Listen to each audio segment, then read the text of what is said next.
if you're convinced about something, do it until somebody stops you. And you will see that in many times, nobody stops you. So that's essentially better to ask for forgiveness than permission. Or better to ask nothing. Yeah, true. Yeah.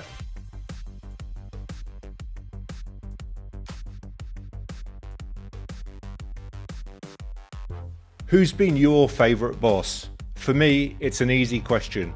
So I was excited when my favourite boss agreed to be my guest on the Sports and Outdoor Mentors podcast. Xavier Guen is the leader of the winter sports equipment business for the best known and most successful winter sports brand globally, Salomon. We discussed the different transitions he's faced over his career, including the roles he's held, in the industries he's worked, and the countries he's lived.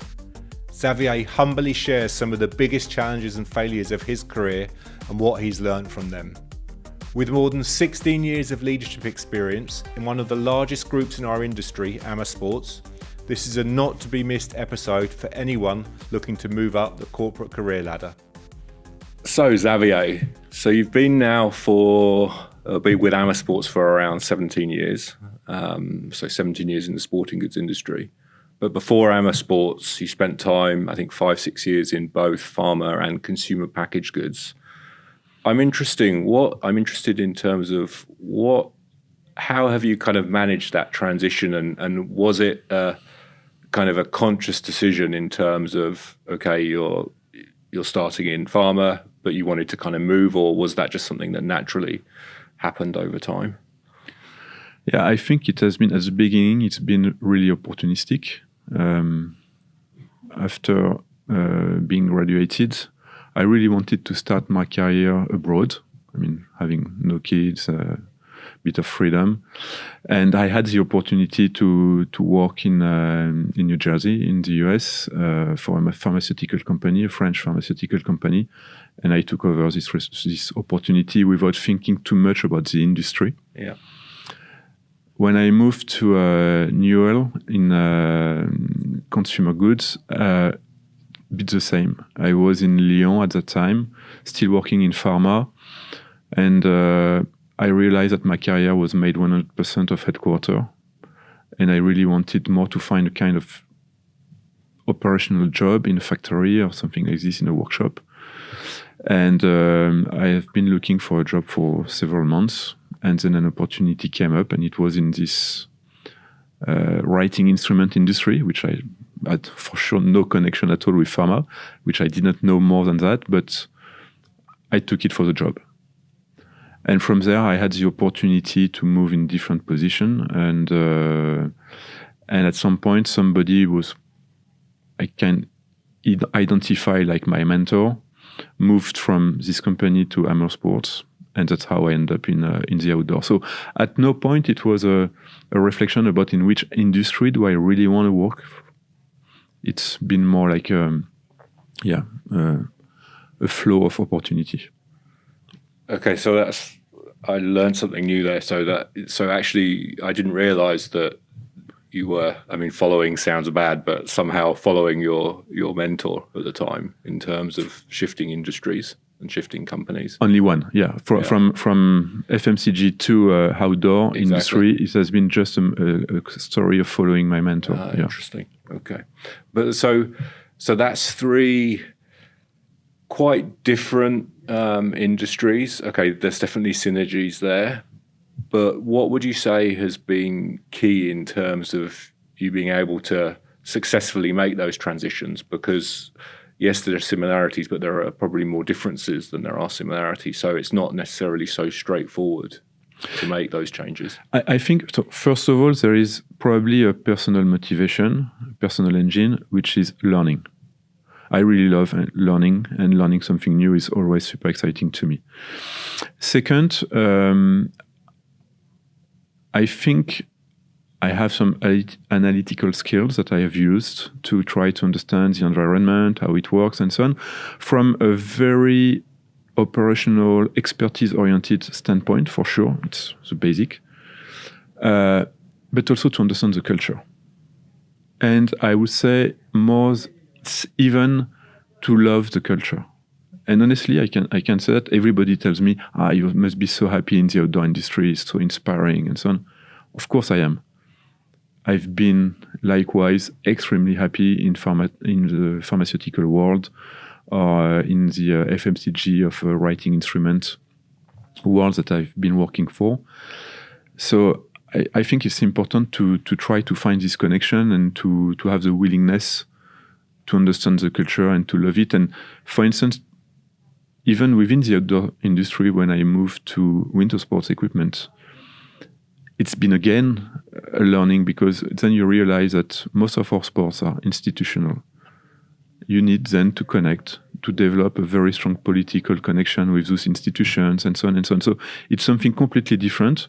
But again, the motivation is learning and then understanding the culture and act accordingly.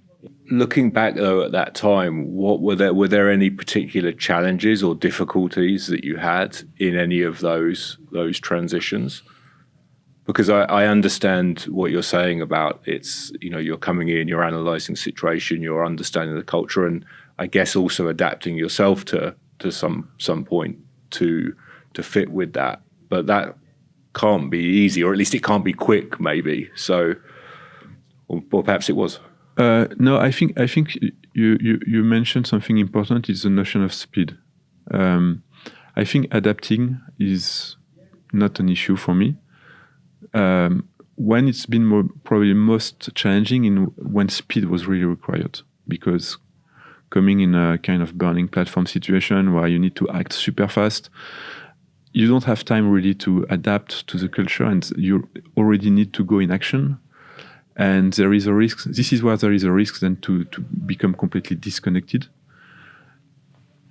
And here maybe we need to be careful, because adapting to the culture doesn't mean that we should take everything as it is and just enter the mold and don't change anything, don't touch anything, and just follow the river. The point is, most of the time you come in a new job to change things. And therefore the question is, how do you get into the culture, accept it, in order to make changes, in order to move things differently?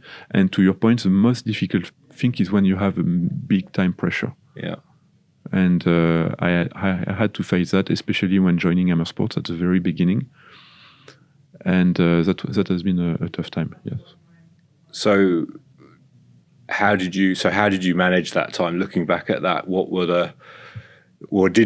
did you manage it? Were you able to handle it effectively, or yeah? I think it's a mix of many different things. I hope I have been able to manage it. It's a mix of extra work, for sure. Speed so sometimes needs to put a lot of effort to be faster. Yeah. But also it's a matter of explaining the situation, giving the context to the management as well, to say, I see where you want to go. Because there can be a perception that the guy did not understand what we want to achieve. Yes, I understood, but I need a bit more time and I need to explain. And then when things come together, then it becomes clear. But you need to accept that there is a lag, and that not everything can be put in place in few days. Yeah. So that there is, just sorry to interrupt, but there is very often this idea of 100 days. Sure. Yeah. For me, it's important to put a strong impulse at the beginning and to have some act to show that there is changes, that there is something happening. In the same time, I'm convinced, and it's almost a natural connection thing, 1 year, the full cycle, is when you get everything to know, understand how it works, and then when you can really, really have the biggest impact. Yeah. You mentioned there about the importance of communicating to your manager or to the leadership team. So that's something you've never found difficult for you. It's always been very straightforward in terms of having the ability and I guess at the early stages of your career, maybe the courage to raise your hand and say, okay, I either need more time or whatever it might have been?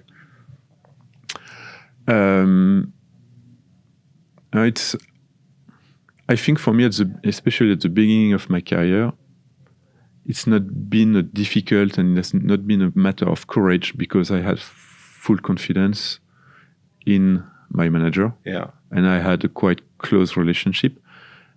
And interesting enough, to answer your question, I think it probably later, in some other situation, it's been more difficult. Okay. Because I didn't have this connection with the manager, and it was a bit tougher. And then this is why you start to be a bit political and try to find the right way to say things and so on, and where basically you can lose efficiency and accuracy. So you've already highlighted there, I think, the importance of that relationship with your manager and the importance of having that confidence, trust, whatever the word is. Yes. But then if we flip that the other way in terms of you being a leader, you being a manager of people, you've worked, as you already mentioned, in different cultures, different countries around the world, different countries. What have been the different challenges you faced in terms of recruiting and building your own teams throughout your career? Well, I think when you arrive in a new job, the team is in place. So first, it's about understanding how the teams behave, how it works together. And I think you said, as a manager, my primary job is probably to lead the team to a high level of performance, high level of efficiency, and so on. So it's first to understand what is the dynamic, what are the strengths, what are the weaknesses, and what needs to be changed. And again, the difficulty for me in recruiting at that time is generally we are very, very clear on the expertise. What expertise do we need? What level of experience do we need? In your team, you mean? Yes. Yeah. What is more difficult, in my view, is to understand what are the soft skills that we need. Everybody will say, I need a team player. Nobody will say, I need somebody who destroys the team. That would be good. Yeah. But what does that mean, a team player? Because depending on the maturity of the team player can be seen very, very differently. Do I need a leader, somebody who is speaking like a coach in the changing room, or is somebody who follow quietly, who wants to back up people, etc., etc. So we need to be very, very precise. And I think the difficulty is that while the expertise and the experience can be seen as something quite steady and stable for the coming years and so on, the soft skill required for the team can evolve a lot depending on the maturity. Yeah. And that becomes then almost a question which I haven't solved today is, does that mean that we should renew more often some places of the team? Because I needed a leader to coach the team, to build the team, but now I need somebody more like follower or something like this, and that's a different type of skills that is required. Yeah. So I think the soft skills anyway is always the toughest one. And yeah, I agree. I was actually talking about this yesterday at OSV, and we were talking about hiring for soft skills, because I think a lot of times people are hired based on their, let's say, hard skills, and often fired for their soft skills. So when you're thinking about that now, and you're obviously very kind of sensitive, aware of that challenge or issue, let's say, so when you're approaching recruitment or hiring of new team members, how are you approaching that? How you're approaching the assessment and the understanding of someone's soft skills? Because it's not so straightforward. It's not so easy to do as it is assessing necessarily hard skills. Yes, no, it's not easy to do.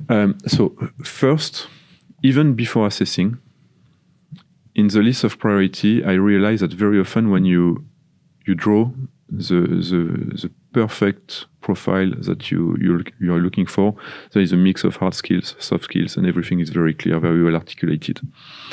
And as you go into the recruitment process, you realize that it will be impossible to find the profile matching 100% of your criteria. I can confirm.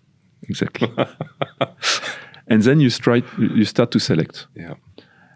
And something which I realized really lately is that systematically the first criteria on which you will compromise are the soft skills. I had a very precise example recently. I needed a specific profile, specific expertise in the snowboard environment to drive a team and so on. I think we were quite right at the beginning on establishing the perfect profile. And then as we moved into the recruitment, we realized it would be difficult. And then we say, yeah, but we need absolutely this expertise, so it's no debate. Okay. And then we need somebody from the snowboard world, so it's no debate. And then you start to compromise on the soft skills. And I'm convinced, looking back at the choice we've made, that we were completely wrong. Given the situation of the team, given the priority should have been the managerial soft skills that we are putting in place. So that's not completely answering your question, but then to better answer your question, of course there is the usual tools of profiling and so on and so on. I must say that we probably don't use it very well because sometimes we see quite a gap between the results of we have understood and what we can witness afterwards. Okay. First, and then even those tools are quite rational. Yeah. There is a psychological dimension, and then I realize that we are not psychologists at all. Yeah. And sometimes, even without talking too much about skills, you have some very toxic personality. And if you don't detect them, you create a massive chaos. Yeah. So that's one of my thinking today. And I had a discussion with my HR business partner recently. How can we bring this kind of psychology, I don't know, lifeline or something where we can say, okay, this is somebody which will fit with the organization and so on. So that's for me something really, really important. And I realize that there are very, very simple, basic things that we barely never do because of time pressure and so on. Checking references. Exactly, yeah. Well, that's it's for the stupid. toxic thing. Exactly. That should be spotted. Exactly. And sometimes you don't feel at ease because since you're recruiting, you don't necessarily want that the employer knows. Sometimes there is good reason. Sometimes there is not even a single good reason. It's just a matter of not taking the time. Mm. And to finish, if I follow the process, one of the biggest mistakes we make, always, because the recruitment process is time-consuming, is costly, is taking a lot of energy, when you realize that this is probably not the right person, after 2 months, 3 months, instead of saying, you know what, sorry, we've made a mistake, it's better for both of us that we stop here, we tend to continue and to keep pushing and try to think that there will be some solutions and things will get better and so on and so on. Yeah. And I think that's also a big mistake because when the soft skills do not match, it's tough to change it. Yeah, absolutely. I mean, obviously, I'm on this topic reasonably biased, but I think for me the hire slow, fire fast, is right. Because to your point, and I think you're not alone. I mean, many companies, and I experience this every day, don't invest the time in recruitment. Yeah. And you said earlier on that, as a leader, as a manager, your most important task is kind of managing and leading the team, which means that fundamentally recruitment has to be one of the most important tasks of leading the team. But it's interesting that it's rarely, I think, gets the time and attention that it really needs. Why is that, do you think? and this is just maybe a personal question, because of course, there's many other topics, but also, rationally yourself, that, it's something that needs that investment. But why do you think companies are maybe not investing or not spending enough time on this? Is it just a number of topics, or? It's a good question. I think that when you're in it, first you feel that you spend a lot of time on it. Yeah. Because it's in the course of a year, I think, in the course of a business planning, there is never the plan to recruit someone at that time. Generally, you recruit as a reaction to something, because you had to let go someone, or because somebody is gone, or whatever.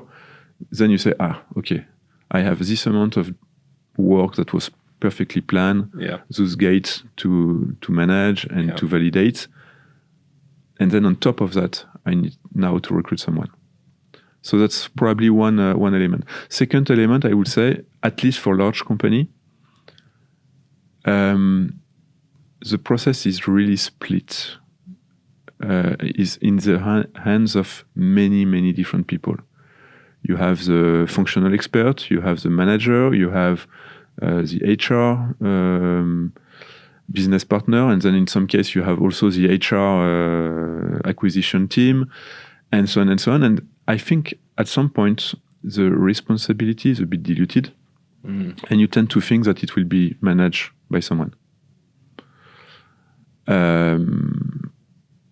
So that's probably the two elements I would say that can give a bias in the quality and the level of investment that we put in it. Interesting. Okay. Well, let's talk afterwards, because I can definitely fix both of those things for you. Okay. So we talked about already the fact that throughout your career you transitioned from pharma to consumer goods to sporting goods. But you also have transitioned about 10, 11 years ago from being, let's say, a specialist focused on a particular function, obviously operations, supply chain, etc., to general management, which I think for many people that, let's say, have career ambitions to develop is a path that a lot of people take, right? Being specialized and then moving into general management. Looking back at that time when you took that first step into that general management role, what were those kind of early learnings and maybe early challenges that you faced moving from being a real expert on one topic to being not an expert really on anything and really being much more of a general manager? So first, we need to give a little bit of context. Any general manager, I believe, starts his career as an expert of something, expert of sales, marketing, finance, operations, production, whatever. Being an engineer, I should have become a general manager. I mean, if I do a good job and in a pharmaceutical company, for instance, it's the obvious. You generally become general manager in those companies with an engineering background. In sporting industry, it was really, really uncommon. So first, a lot of people were surprised. How can somebody with an engineering background, coming from operations, can become a general manager? Because the way to move forward was always through either sales or marketing. So that was the first thing to face and to accept and to make acceptable for others. Then to your question, yeah, for sure, you start your career as an expert on something, and at some point you switch to a more general manager role. I think this transition normally should go quite smoothly, because before becoming a general manager, you're part of a leadership team. In the leadership team, this is where you have the opportunity to expand your field of play and not focusing solely on your own expertise, and to stay only in your swim lane. This is why you start to address different topics, to work on transversal topic, and to get familiar with different components of business management. Then I made a choice, which can be questioned. I decided to be as function agnostic as possible on each single function. Even the one where I was coming from and where I had some expertise, I really wanted to have in my team at that time an expert of this function and to empower him and not to step on his foot at all. Not at all. Otherwise, I think you bring a bias. You give too much weight in an area of the business where I believe the general manager should have really a very, very balanced approach of everything. So my choice was really to make sure that I had strong experts in each single area and completely step back. Some area I was an expert, I decided completely to let it go and not to touch it anymore. And some area I was obviously not an expert at all, and it was quite obvious. So that was the choice I've made. But then looking back, I would do it again, but I would probably be a bit more assertive on my conviction. In some case, I really had some conviction, even on function where I had not a strong level of expertise, but I had the feeling that we were not doing the right thing. And I think at that time, in the very first step, I have been a bit too loose in the way to direct and give a strong direction and to impulse. And yes, I'm not an expert, for instance, of design, but I should have been much more firm on the conviction that I had that we should make things differently. Okay, interesting. I want to go back to the point you were saying before, because I think that's really important, and I think it's often underestimated. If I understood well, what you were saying is that when you are already in a leadership team and you are the functional expert in there, you also need to play a role or have a mindset that you're also there to do the right thing for the team as a whole rather than just for your function. Is that what you were? Yeah, absolutely. I think in an ideal world, and it can look a bit gimmick, but we tend to say that when you're in a leadership team, your primary team is a leadership team. Yeah. Where most of us, when in a leadership team, tend to think that your primary team is the one you manage. Yeah. Your expert team. And I think that's probably the question is not to go from one extreme to the other. It's a matter of balance.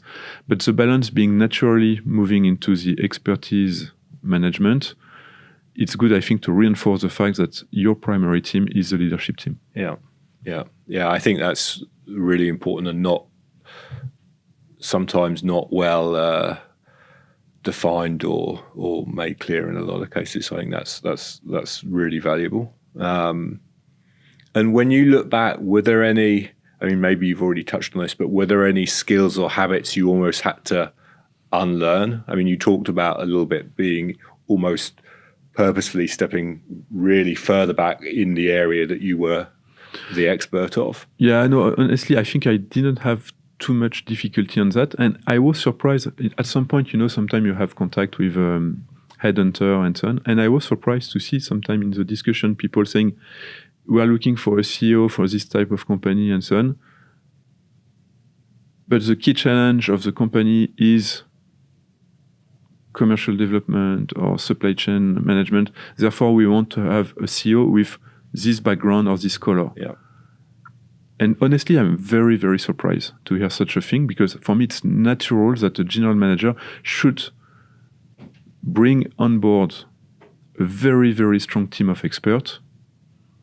But then his job is not to be the expert. His job is to make sure that the team of experts is working properly toward a clear direction with a clear mission. And so that was really my thinking at that time, and I think I would still do it the same way. It's interesting what you just said, because I think that's very common in terms of recruitment for CEOs. And it touches back a little bit on the topic around soft skills, because actually probably that's the competency and area that as a CEO maybe should be the core strength of that person, because that's what they're doing. They're leading. It's much more human skills than a specific hard skill that is where the most value should come from. I agree. Yeah, that's really interesting. Maybe before we talk a little bit about the industry as a whole, I wanted to talk a bit about, I already mentioned that, yesterday I was at the OSV, and I know you were as well in the morning, and you recently took the position as president of the OSV after, I think, sitting on the board for 3 years or so, or maybe longer. 5 years. 5 years. Yeah. So for those that don't know, the OSV is the Outdoor Sports Valley, so the Outdoor Sports Trade Association, essentially for France and for the Alps region, I think. Yes, it's mostly the area. Yeah. So why for you do you kind of take that decision to give up your time? Obviously, these are not obviously, but these are unpaid positions. So it's essentially board. Your position is, let's say, the equivalent of a chair position, a chairman position on a business. So why have you decided to kind of give up your time, which I'm sure is already very limited, given your day-to-day work? So what for you is important about that? So first of all, it's not only my decision. Of course, I have an employer, and my primary job is to work for Salomon, for sure. So it's not a choice that I could have made on my own. So I had a discussion with Guillaume, our president and CEO, and at some point we said, okay, it's part of the value of Salomon to be part of a community, to be a positive actor of this community. We have the chance to develop very positively right now. It's also good that we can support the industry and give some of the benefits that we have and so on, being a large company, touching a lot of people. So that was the first point. And I think it's even more important for us to really state that Salomon is strongly anchored in the outdoor world, as we are developing extremely fast in many, many different areas, including lifestyle, urban market, and so on and so on. Sure. It's important also to give this message to our communities and to everyone that it's not either or, we do both, and our DNA, our roots, we know them, we value them, and we still invest on them. So that's the first point. Then, why me in this role? I'm very connected and impressed by the job done by OSV. For many years, when looking at the way the association has been developing, there is a real expertise in fostering energy, in managing collaborative innovations, and so on and so on. And it's a very, very powerful association that we have here. It's unique. We have a network which is extremely engaged, a lot of energy. I think part of this reason is because of this geographic focus. You can say, it's a bit narrow. It's only the Alp area and so on.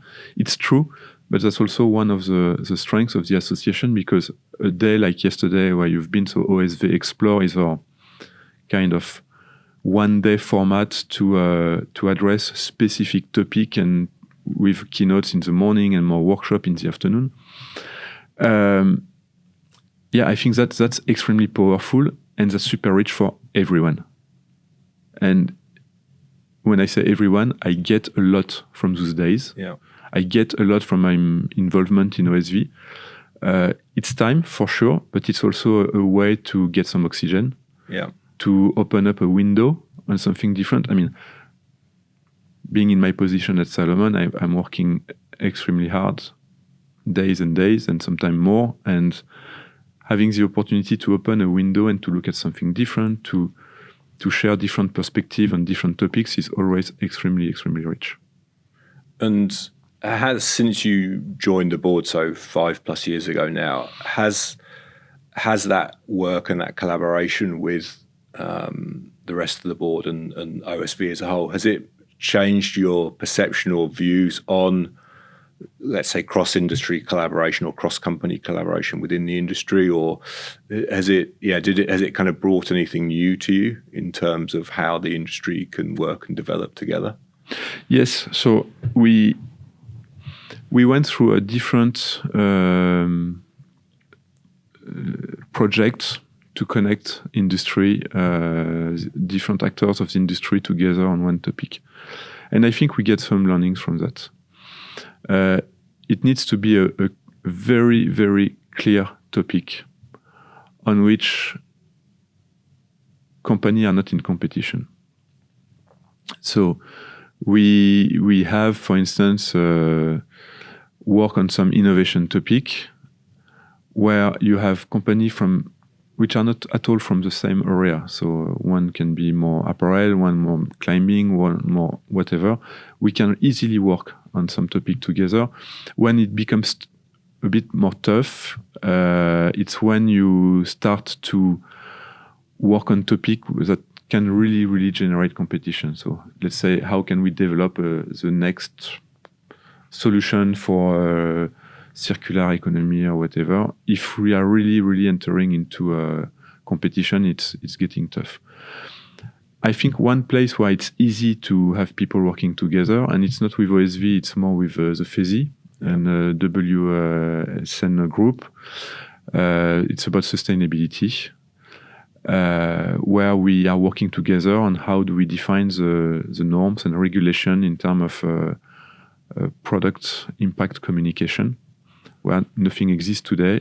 It will become mandatory, but we try to work together on setting up the standard and saying this is how we should work. So there is a lot of area. Then on industry, we tend to look at the product and the core of the industry, but there is so many peripheric job, HR, export. It's always easy and very valuable to connect different actors of the industry. Take export. We used to have ISPO as a center point of export solution and so on. You are a small company. You could go on the French Village by OSV and be there and connect with a lot of people. As this trade show format is getting weaker and weaker, we need to reinvent things. We've made the decision to create a club export where we mix different size of companies and we have the opportunity to discuss, exchange. I need a distributor in Germany who knows somebody who could help me. I really want to export in UK. Who can support me on understanding the regulatory frame and so on and so on. Yeah. So that's also some great opportunities. Yeah.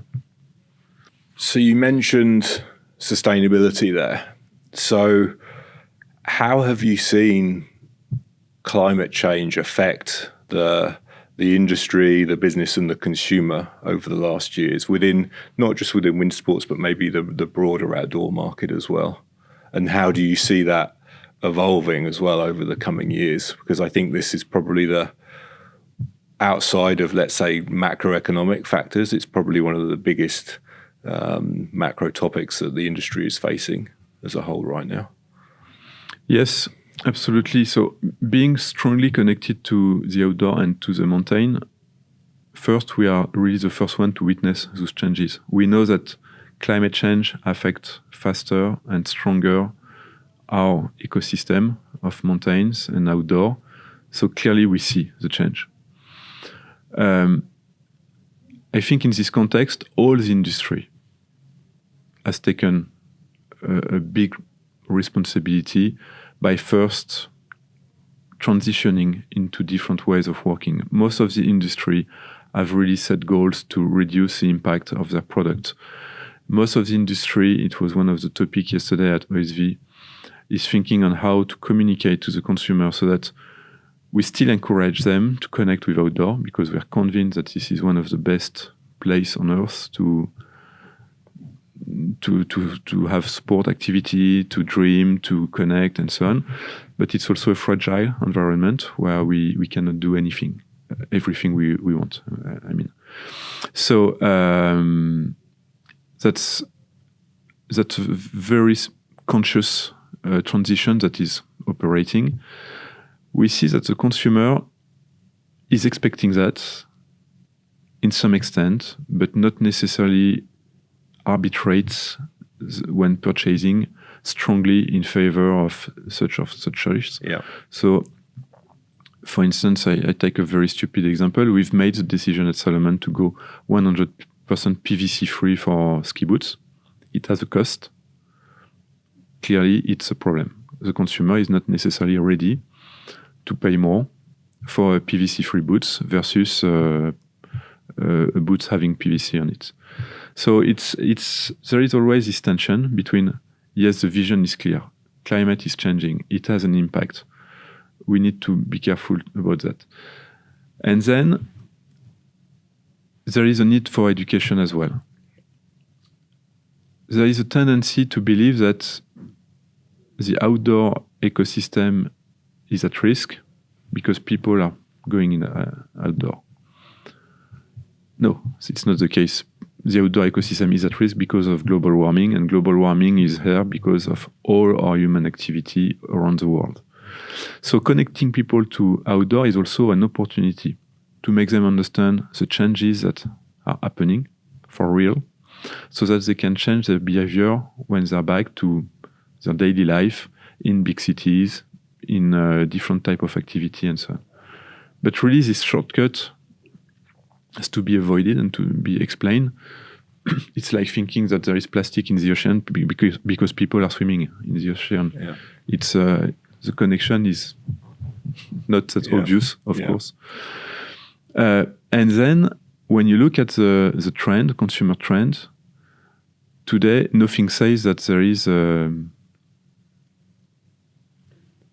I would say that there is a loss of participation. Outdoor participation is booming.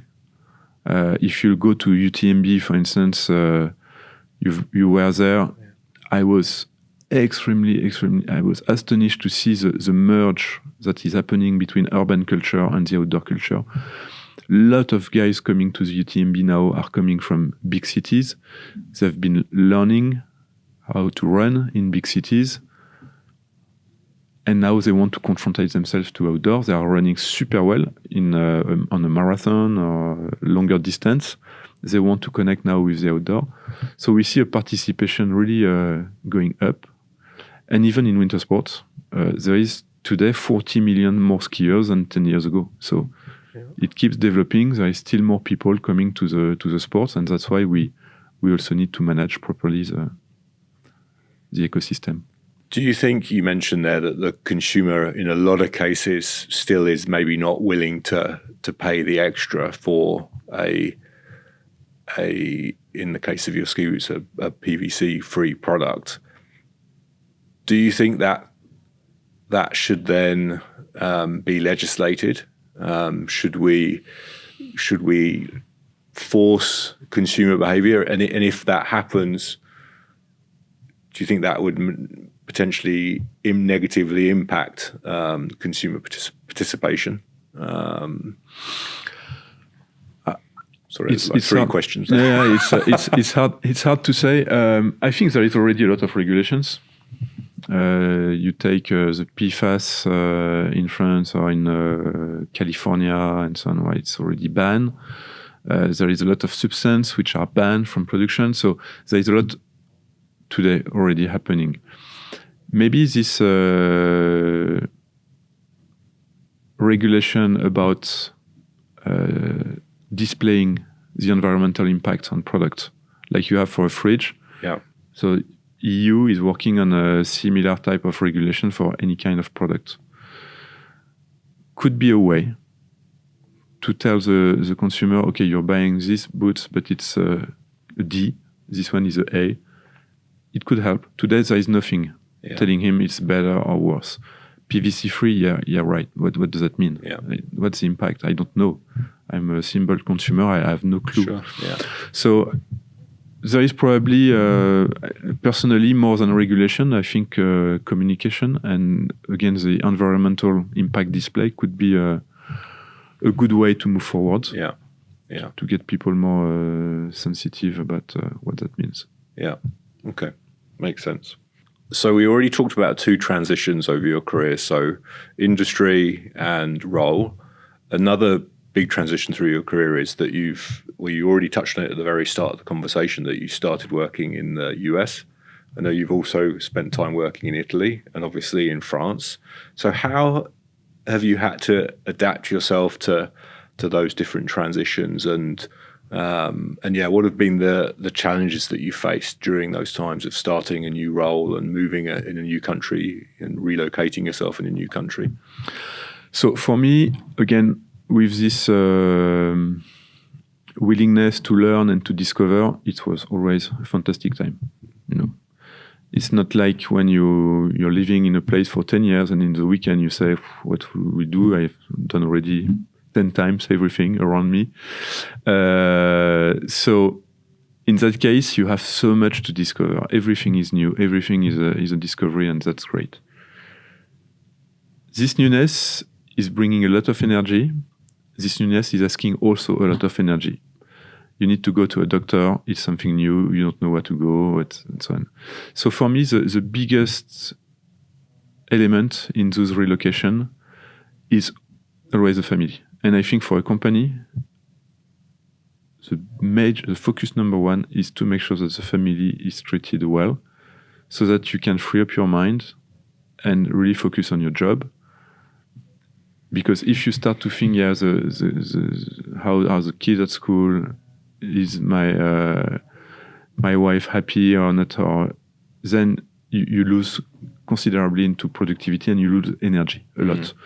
So for me, the key point on those relocation is to make sure that the family is fine, and then it's just pure pleasure then, because it's discovery, it's positive energy, and so on and so on. That's really interesting, because if you think about the less common now kind of classic expat packages that companies used to offer, which used to be everything, the house, the education, yes, everything, and that's probably, it does exist in some industries still, but it's pretty rare, I think, compared to what it used to be. Obviously, businesses are looking to cut costs, but I wonder, I'd never considered it until now, but I wonder if that's a false economy, because actually, to your point, if you're relocating somebody and then the family are not happy, and then that leads almost certainly to that person maybe not succeeding in their role or having to move earlier. I wonder whether that's really interesting. I've never considered that. Yeah, I think it's and I haven't done the math, and I cannot say if it's it was doing it, but as an expat, for sure, it was the key point of focus. Yeah. Because if you know that your beloved one are fine and happy, then everything you can just focus on what matters for your company and your job. So that's one point. Second point, in terms of adaptation, I think we need to be careful not to adapt everything at the same time. You're changing role, you're changing location. You need to make sure at that time that you don't change your field of expertise. Okay. I think. Yeah. We tend to say, I tend to believe in the expert world, it's a common way of thinking that if you change 3 things at the same time, it becomes super difficult. If you change company, expertise, and location, it's a lot to manage. Yeah. So at least you need to keep one of those elements fixed, so that you can refer to it and have a foundation. Yeah. Absolutely. Makes complete sense. So looking back, you've I think 27 years, maybe a little bit longer now, professional career. Maybe. Probably best not to think about it too much. Sure but, a really impressive career path in terms of, moving from an analyst at the very start of your career, now leading a VP of a large, with a business unit within a massive global brand with a lot of heritage to it, particularly connected to your business unit. When you think about your career, what would you say have been some of the, if I use some Amma analogies, some key success factors of of that career, how have you been able to make those steps and end up where you are today? Are you able to kind of boil that down to a few things?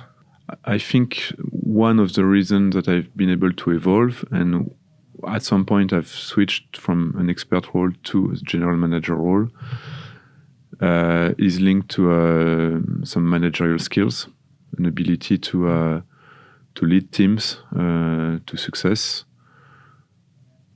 That's probably one. The second part, I was saying, I think the analytical skills are part of my way of working. I'm quite data oriented, want to understand things, take rational decision. So that's probably maybe the two elements that help me to go toward that. And I realize that in this type of position, having a kind of here we are talking about soft skills, but being quite calm, consistent, is probably providing security to the management. Yeah. I mean, another thing, you've mentioned it a couple of times, that I don't know if passion's the right word, but desire to keep learning as well. I'm sure as well. Yeah, key. Absolutely. Absolutely. Yeah. And you talked there about the kind of management skills, but where does that come from? And you mentioned earlier on a mentor. I mean, I think probably management skills a lot of times comes from seeing, examples of good managers and potentially bad managers as well. Maybe you learn more from the bad managers than the good managers. But yeah, what role have mentors played, would you say, in your career? A lot, and something we can reflect on. I had the chance to have a fantastic mentor in my very, very first position. It didn't last for many years because then our career path split when I decided to exit the company to discover something new. But he has been very, very strong for me.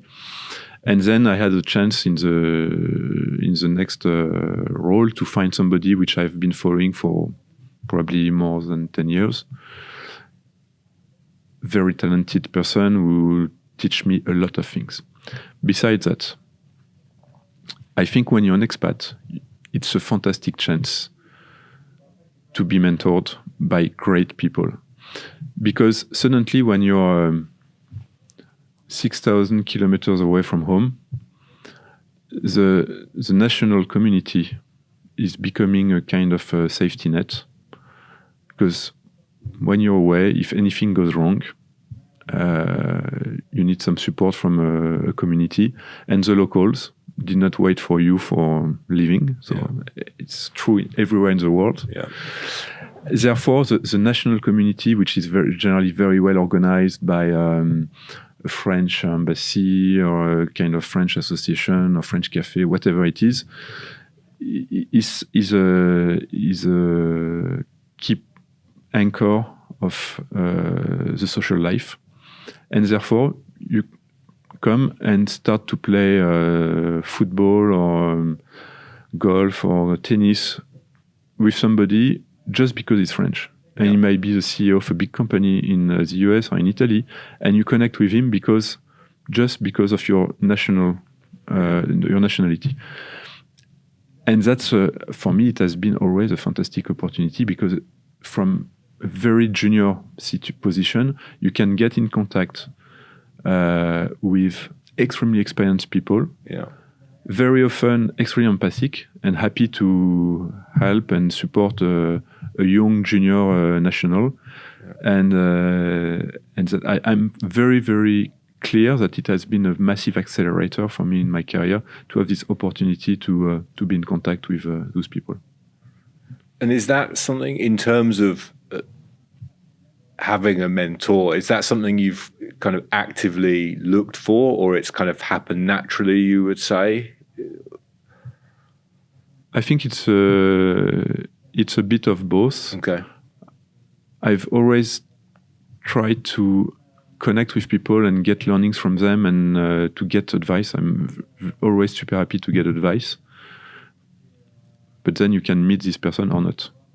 And I had the chance 2 times to have really someone as a manager who could act like that for me. So what would you consider to be your most important role?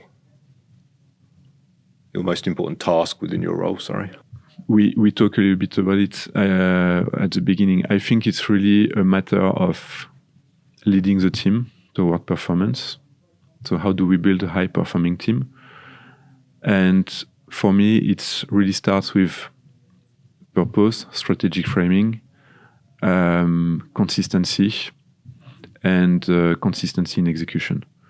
So be very demanding on deliverables and making sure that we tick the box. We tick the box every time it's required, and that we move forward. So yeah, that's basically how I see things. Looking back over your career, what's been your biggest failure or challenge that you've really taken the most from in terms of learnings afterwards? It's an interesting question. I can give you 2 completely different things. Okay. No, I hope one of them isn't hiring me. No, it will. For sure, it's not. I can reassure you. For sure, it's not. It's the third, right? No. The first one, it's more to joke about it. But starting in my role in the US, I was in charge of planning the supply of big container of aspirin and paracetamol powder for North American and US customer. Yeah. And it was a very, very basic job to be done to plan when do we receive this container and so on and so on. And sure. We had a basic ERP at that time, which was doing the job, but not very, very user-friendly. Yeah. And I decided to code and to program an interface which would save me a lot of time afterwards and make things super easy to connect, to control, and so on and so on.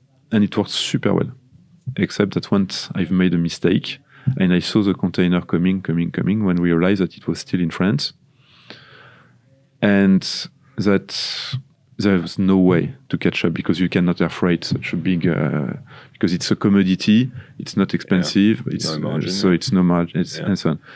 So the consequence was just that Eastman, large American company, will stop production during 3 weeks because of me. Oof. And that I was not very super proud about that, for sure. And my manager at the time, so mentioned was one of my mentors, said, okay, he made a mistake, but I'm responsible for him. So how can we catch up? So we built a full plan and so on and so on. And part of the plan was I would go to Eastman and tell them the situation, and I was literally shaking. Yeah, I can imagine. It's been a really, really tough situation, and I think what I've learned from that, well, it was a mistake for sure, but never lose the big picture. You can focus on details, you think, but at some point, looking at the big picture, I would have seen that the system was wrong, something was not properly managed, and I would have allowed to detect the mistake much earlier. So it's more like a small thing, but it was interesting. Yeah, big impact. A big impact. No, the second one, which is more recent and which you know a little bit, when I took over apparel, I was clearly given, so it was 2 challenges. To rebuild a team, which was devastated, as you know, and to set a strategic direction. And at that point, I had not been given much choice in the strategic direction. I was kind of forced into, this is what we will do and you do it. And I was really not convinced about it. And I think it was a mistake to accept that. I should not have accepted that because it was against my conviction. Ultimately, it's been proven that the choice was not quite right. And probably it's one of my biggest failure in terms of professional achievement. I should not have accepted. that easily. Interesting. Even if it's not, it's easier to say now than at the time. Yeah. But this idea to develop into a kind of mass brand for Central Europe and so on was clearly not the right choice, and we were more in a stage where we should have been building the brand toward more premium product and so on. This was my conviction, but I did not spend enough energy and effort to make it happen. Yeah. It's good now to be able to look back at that, because I'm sure that you take away from that, and that impacts how the choices that you've made and decisions that you've taken and things that you've pushed back on and things maybe you haven't pushed back on since then. So absolutely. I think I've clearly identified that I should follow a bit more my conviction. Yeah. Absolutely. Yeah. And fight more for that, which normally I do, but the situation was tough at the time, and I give up too easily. What's the best piece of advice you've ever been given? Professional advice? It's two things which are relatively similar. The first one is, don't wait that a responsibility will be given to you. Take it. Yeah. Just take it. And the second piece of advice, which is very similar, but which I think is quite interesting, is if you're convinced about something, do it until somebody stops you. And you will see that in many times, nobody stops you. Yeah. And that's, I think, something also very powerful when you realize that. So that's essentially better to ask for forgiveness than permission. Yeah. Basically. Yes. Great. Or better to ask nothing. Yeah, true. Yeah. Just do. Because yeah, as you say, nobody maybe realizes. Yeah, in many cases, nobody realizes what you're doing. Yeah. Okay. So if today was your last day here at Salomon and you were going to retire and walk away to your chalet in the mountains or whatever it might be, what would be the final message to your team? First, thank you, because I think it's spending time, building time with people like that. It's a human adventure first and foremost, and I think if you put the question when I will retire for real, I think nobody will remember what percentage of EBIT did we achieve that year. For sure. What top line growth did we achieve that year? But we will more remember how did we feel with the team, what time did we had together. I think that's much more powerful. So that would be the first message. It's a human adventure, and I've been very pleased to have it with them.